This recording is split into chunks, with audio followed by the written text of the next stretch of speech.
some more standard neutral play with over-aggression sometimes off the stage, whereas Dany's aggression is a lot more measured, a lot more tech chase-based, and a lot more ledge trap-based. Now we have Emblem on our side as well. Poor Dany's Ken experience, but still just not liking this matchup. Opening up, Jahzz0 just playing really slowly, trying to put Dany in these spacings where he can get a really big opening, but Dany just not letting it happen, sticking to these platforms. Good stuff from Dany, though, waiting until Jahzz0 makes a committal option and then forcing your percentage advantage. Just circle camping Jahzz0 trying to hold the center stage, because if you give any sort of stage advantage to Dany, he's just going to use Blaster, and you want to stay on the ground. You don't want to be on the platforms. So you're either going to shield the Blaster, eat the Blaster, or you're going to be in a disadvantaged position. Yeah. So Dany is going to keep platform camping, forcing Jahzz0 to make committal options, and right now it's working out for him beautifully. And right now, just relatively even percent. Jahzz0 having the percent lead right now. Dany kind of stuck at the ledge, finding a way off with the jump onto the platform, jump back to the ledge. We're going to see a lot of jump onto the platform off the ledge from Dany for sure. You do not want to be caught shielding a neutral get up or caught in a roll situation, so jump option is probably the best. Although down tilt into Shoryuken is still going to take the stock no matter where you are on the stage. Yup, doesn't matter. You're going up, not to the side. Jahzz is going to try to keep holding the center stage here. Onus is on Dany to make an opening happen. I think he's relying on Jahzz to get impatient, but we know Jahzz is not an impatient player. Reading that roll like we said earlier. Tech chases and shield pressure, that's what Jahzz is going to be fishing for. Dany's going to be looking for circle camping and grabs, and that's the grab. The air dodge off the stage. Oh, good trade for Dany. Wow. Goodness. Sure, you can clashing with, I believe that was the F tilt, and favoring Dany. Yeah, just stabilizing a little bit right there because Jahzz was kind of running away with it. Killing Jahzz at 60 with that down smash. Wow. So yeah, right now, looking a little bit scrappy. Both of the players are looking like they're a little bit impatient to get more damage on the field after that interaction, and I think that's going to probably favor Jahzz in the long run. Absolutely. Wolf cannot scrap with Ken like that, but now Dany kind of realizing that, saying, okay, I'm going to stick by the corner. Corner camping, surprisingly, corner camping the FGC characters can be pretty useful because they only have one avenue to approach you, and that's directly at you.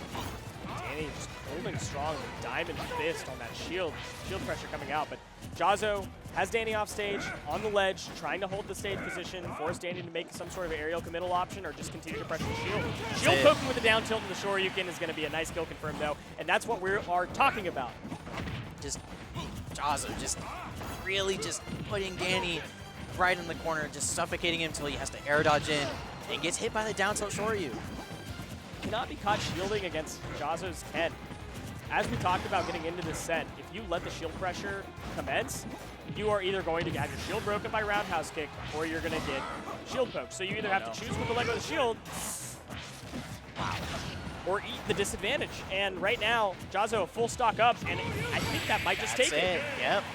That light weight of Wolf and that rage of Ken really coming into the detriment of Dany. Jahzz just securing that lead, saying, all right, you know, you can't really play this game with me. You can run away all you want. I'm still going to catch you. What do we want to see from Dany and the adaptation going into Game 2? Me personally, I want to see him look like he's playing Melee Marth. A lot of spaced aerials and fishing for grabs when you can, but otherwise never being in punching range of your opponent. Yeah, it's just so hard with Ken's really good dash speed, being able to get really right under Wolf right as he's fading back. But going into Game 2, back on PS2, well, there's the screensaver. Slightly different tempo than we saw before, starting off a little bit slower, not as much dash dancing, a little bit more efficient for options. Dany is doing exactly what we talked about, but went for a little bit of a middle dash attack there. Jahzz is going to punch that with 45%. There's the down throw dash attack. What do you get off that? Not getting the tech chase that he wanted. Got like the right read, but not the right direction.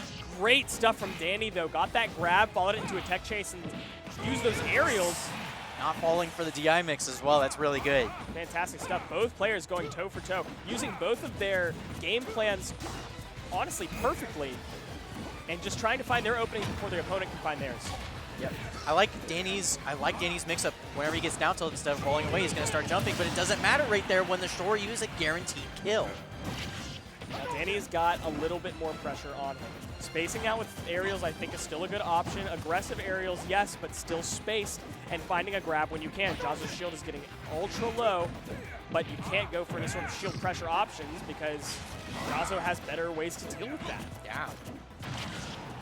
Spacing those aerials out, trying to hold that advantage state. Got Jahzz in the air.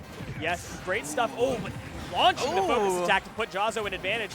Oh, that was Wolf Flash. That's great. good. Wolf Flash to get back to stage. And the up smash is going to take Jahzz's get neutral, get up back on the ledge.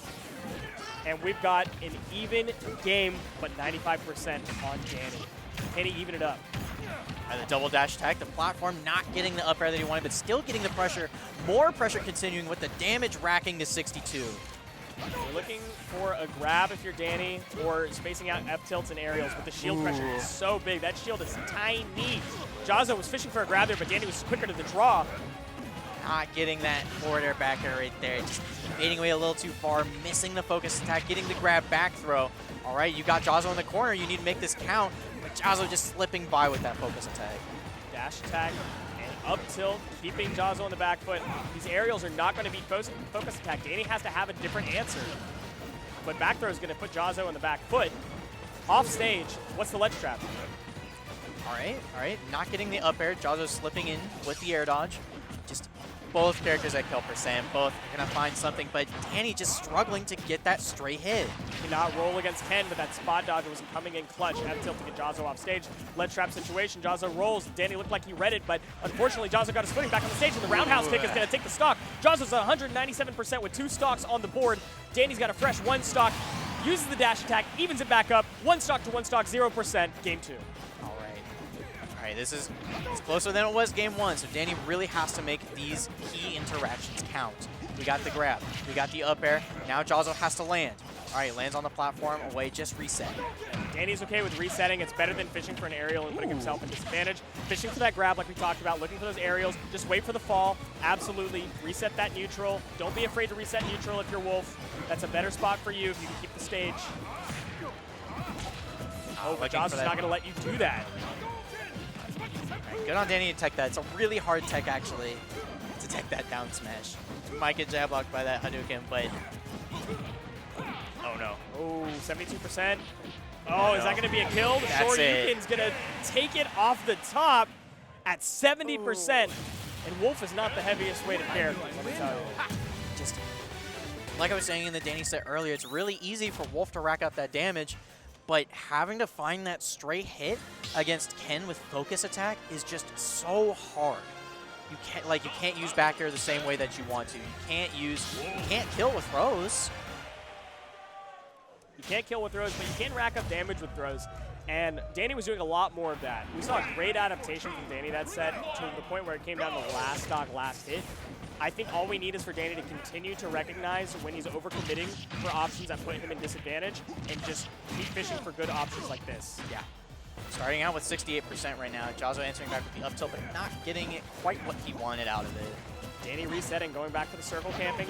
Fantastic stuff. Take that 68% and run with it. Get the grab. Jahzz is at 83% and disadvantage. Great weight on the F tilt to catch the landing, and Jahzz is off stage. The grab is going to catch the neutral get up, and you're just in a ledge trap situation again. Tried to 2-frame with the down smash, not going to quite get it, and Jahzz finds footing back on the stage. 122%, a lot of rage, but a lot of death options as well. All right, finding the back air there. Dany with the lead now, 38% only. No rage on Ken. This is a really good scenario for Dany. You have to run away with this. The adaptation is potent. Just doing a lot more of what was working in game 2 and doing a lot less of what wasn't. Yeah. Great stuff. Not committing to insane options, not committing to overextending your advantage, and just keeping Jahzz where he needs to be. Although Jahzz bringing it back, 113% on Wolf. All it takes is one read. Good roll to the roundhouse kick, but you need something that's going to kill before you rack up damage. And a second roundhouse is going to do just the trick. Absolutely. Now only 34% on Jahzz. Ken Masters does stupid damage. So you cannot, as Dany, you just cannot let Jahzz touch you right now, because okay, that's 20 off the throw. So. Exactly, yeah. You have to play a lot more patient than Jahzz does if you're Dany. So you have 2 options. you can either ignore that information and just try to scramble, look for reads on Jahzz0 the entire time, and get some damage like Dany's racking up right now, or fully reset neutral, force Jahzz0 to play around your blasters, and make sure that it's Jahzz0 that has a bad time. Good tech. Getting hit by the weak hit of that down smash. Not quite killing, but still really good positioning for Dany. Oh, that's scary. Went for something spicy there. Not going to quite catch the spike off stage. Both characters resetting neutral and fishing for a scramble. Jahzz0 is looking for the tech chase. Roll. Oh man, this is tight. Both characters at kill percentage. Either kill confirm from either character will do it at this point. And a back air is going to take it. Jahzz0 releasing. Yes, it was the spot dodge. Incredible stuff from Dany. Jahzz0's got to even this back up really quickly, and if he can force scramble situations, I think he's going to be exactly where he wants to be. I don't know about that one from Dany. Oh, but falling out of the Shoryuken. SDI in. Gives him another chance to rack up some damage. And damage he does. 60% oh catches the focus attack shift. Oh, he went for a super committal Wolf Flash SDing, and that might be what Jahzz0 needs to close out the 3-0. 81% on Jahzz0, yes. 0% on Dany, sure, but that means nothing in the face of Jahzz0, who's going to fish for these for the Tatsu combos to get the guaranteed damage, and then Shoryu to finish it out, or Roundhouse. Can Dany hold the advantage state or reset neutral? I don't know. Jahzz0 is looking dominant. And Jahzz0 stabilizing right now. You have Rage online. You have your comeback mechanic active. Dany now stuck in the corner, finds his way out onto the platforms, but Jahzz0 just catching him again. This is looking really tough. The up smash. Oh, but the up smash not going to quite take it. Can Jahzz0 make something out of this last life opportunity? Nope. The back air is going to take it. Good stuff from Dany, forcing this game 4. Wow. Wow, Dany picking that back up after the really unfortunate SD that he had. That Wolf Flash, just really unfortunate, not getting the full hop that he wanted.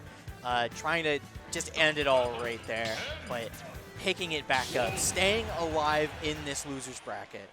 Dany's getting a lot more patient as this set goes on, which is exactly what you want to see out of him. But what Jahzz0 needs is to force more scramble situations. It's clear that Dany isn't afraid to scramble and to go toe-to-toe, but I think Jahzz0 needs to start forcing more of that to happen in favor of him. Because the more that Dany forces scrambles on his terms, the less that Jahzzo is going to be able to get the reads and the tech rolls that he wants to, let alone shield pressure. So I think this is a great adaptation. Absolutely. Now, we're seeing kind of similar to the last games, Jahzzo starting out. Wow, that killed. Jahzzo with a really big stock lead right now. Full stock up on what could be his last game to move on in this bracket and to force Dany out of it.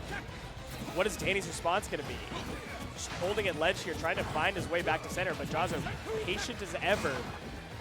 Jahzzo just hitting that switch, saying, okay, now that I'm up, it's time to turtle. I gotta let Dany come to me. And so far, right now, it's working. I mean, Dany racking up this percent, not finding the air dodge, but catching it with the F-tilt. 88%, but you want to close the stock out quick. We already saw how early Wolf can lose the stock if Ken has Rage, but that's a great way to close it out. Back air is going to take it. Wolf back air, one of the strongest in the game.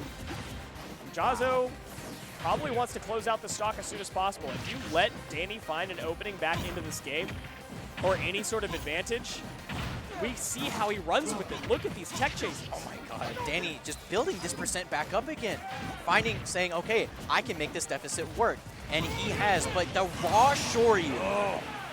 Jahzzo mixing in the raw Shoryu is not just going for shield pressure, but also catching jumps. It's a fantastic choice if you mix it in moderation. Jahzzo's fantastic at doing that. There's the down tilt with the Tatsu to start something. Not finding the roundhouse, but keeping Dany in the corner, getting F-tilted for his troubles. Good roll in from Dany. At this point, we can start predicting it. Oh, wow. Just the one frame. Read his soul, took his library card, went to his own library, checked out every book under Jahzzo's name, read them, and said, I know who you are. Dany just hitting that one frame. Now it's just not so impossible anymore. Now this is... Oh, wow. He DI'd really well, too. I can't believe that actually took it, but Jahzzo, sure you can 3-1 win in this set. Let's go, Atlanta! Yeah.